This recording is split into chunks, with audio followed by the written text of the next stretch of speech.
So, here it is. The inside of the Innsmouth Museum. It looks enchanting, Mr. Mayor. I'm glad to see you're impressed, Mr. Graham, and that you decided to visit Innsmouth after all. But, as you can see, the museum is currently going through challenging times. Due to a rotting roof in most of the halls, there's a lot of moisture. We had to remove the most valuable exhibits to protect them from mold. It's a bit chilly in here, but don't worry. My foundation has restored buildings in worse condition. Dr. Krauss, how do you find the local exhibits? Aren't they treasures? Oh, are you asking me? I'm thrilled! I can't wait to start my work here. I'll instruct my team to conduct an additional inventory. Mr. Graham, the museum is on the brink of closure. I would even dare to compare this place to an old and ailing horse that's better off being put down to end its suffering. Most private collectors have far superior collections than what you can find here. Are you sure you're ready to take on its restoration and upkeep? It's madness. I know what I'm doing. They've called me worse names, my friend. Give me some time, and your town will be known for more than just the cheapest brothels. Thank you for your time, Mr. Mayor. I won't keep you any longer. Dr. Kruger and I will explore the museum, and if his assessment is positive, my lawyer will deliver all the necessary documents to you tomorrow. Thank you, Mr. Graham. You're the only patron who has shown interest in Innsmouth cultural heritage. I'm just not sure what you are expecting to find in this place, but that's your business now. Brain, you're a terrific actor.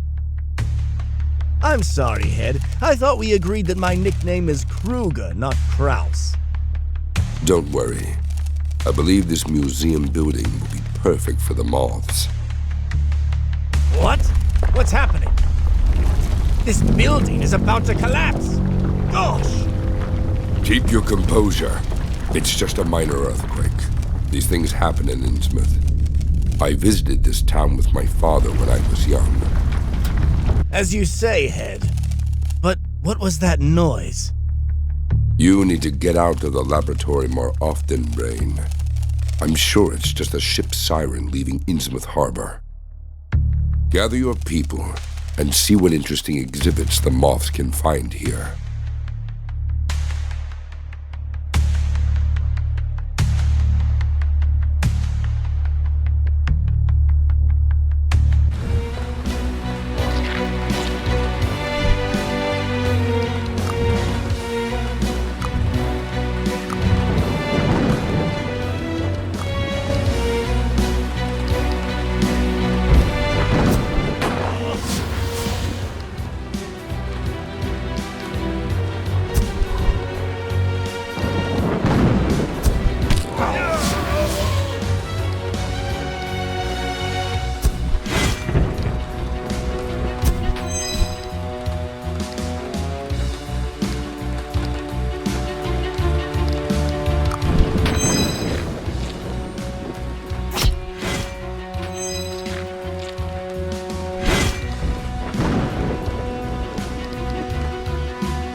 Greetings, Ed. There's something we need to discuss. What happened? You look all dirty. It's better to discuss matters in private. Brain, aren't you supposed to be dealing with test tubes in the basement or something? Cease your bickering, gentlemen. We don't keep secrets from one another. Remember what the code states. Knowledge is light. Moths fly toward the light. All right. Lotus and I visited the village, as per your orders. Many of the residents there are not in their right minds. They refuse to talk to me. As night fell, we followed a group of fishermen dressed in rags who were heading towards the shore. They were mumbling something about the heart of the sea and carrying sacks. Approaching the ocean, they boarded a boat and dropped those sacks near some sort of huge rock sticking out from the surface of the ocean. A thunderstorm began, and the fishermen returned to the village. Lotus and I decided to use the same boat to get a closer look at the rock. Suddenly, as we approached the boat, attackers emerged from nowhere. There were many more of them, and I can swear they were inhuman. We had to flee, and something very strange happened there. I'm certain it was some kind of cult ritual, but I have no idea who those attackers were. Calm down, Hand. You did everything right. Don't jump to conclusions. Gosh! Hand, why couldn't you have observed them more closely? What if they remember you? He did everything right. Go get some rest. You've done a great job. Tomorrow morning, assemble a larger group from our society members and head back to the protrusion. Brame will also provide some of his people. For now, let's disperse and rest.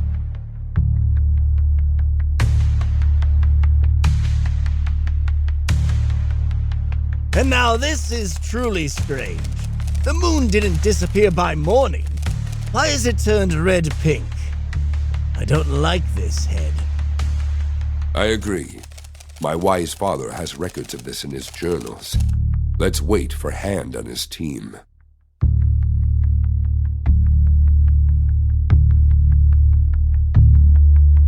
Here's the rock the fishermen were talking about. My people are already examining it. And it's not just a rock. It's a monolith. I can't say yet what the monolith was doing at the bottom of the ocean, but it's definitely not a simple rock. It's covered in symbols of an ancient language. But that's not the strangest part. Inside the monolith, we detected signs of a very powerful force, the nature of which I'll need to investigate further. And I can't wait to begin my research. Head, if this monolith holds any secrets, I will uncover them. I never tire of repeating, there are no unknowable things if you're willing to accept that the answer may be far more insane. I'm so excited. It's as if Christmas came early this year. Go ahead, Brain. Do your magic. Now, regarding the moon. According to my father's journals, the bloody moon is a sign of a new era approaching. An era of a new order and the coming of the elder gods. My father didn't speak, I knew. So I'm beginning to lean towards the idea that our arrival in Innsmouth is not in vain. I've already heard this from a local. Though they may not be talkative, I can get anyone talking. The local claims to have seen amphibious people with bulging eyes and scales all over their bodies. He says they are messengers of the gods. Please try to avoid using force whenever possible. You know I don't encourage it. So, this is no longer mere gossip or jokes. We stand on the brink of something great and incomprehensible. What's happening now, what everything is leading to, was one of my father's greatest fears. He hoped this day would never come. But I'm ready to face this battle. I won't shame the memory of my grandfather and father. We need to establish ourselves in Innsmouth and set up our headquarters here. Please go visit the mayor and inform him that the museum is already under restoration. But before that, we need new people. Volunteers who are eager to uncover the truth. New Moths members.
come again, if you don't die.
Head, it's good that you're here. We haven't been able to decipher the inscriptions yet. The ancient language specialist insists that these symbols don't resemble any known language. It's a dead language older than Sumerian. That's not all. We were fortunate to discover something very peculiar. Something inside the monolith emits low-frequency pulses in a binary rhythm. The nature of these pulses is completely incomprehensible to us.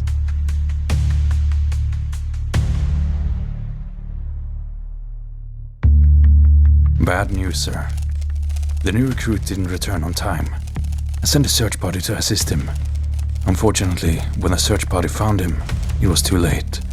He was already lifeless. We brought his body here to honor his contribution to our cause and bid him farewell with honors. Poor soul. After death, his face froze in an inhumane grimace from the horrors he witnessed on his journey. Good folks, please prepare a pyre for the cremation of the unfortunate. What's happening? Take cover.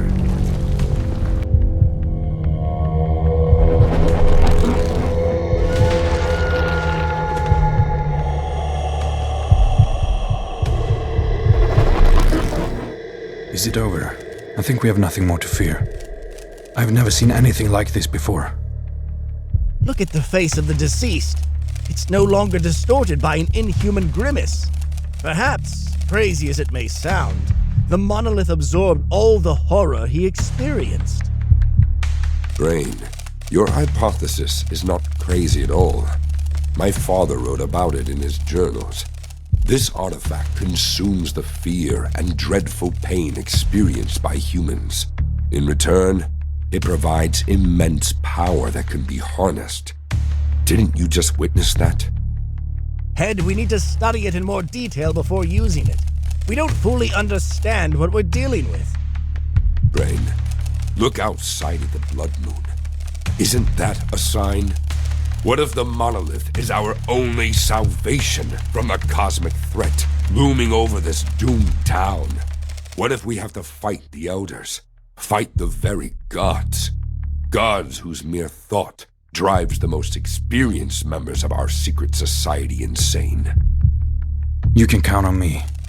I'm with you to the end.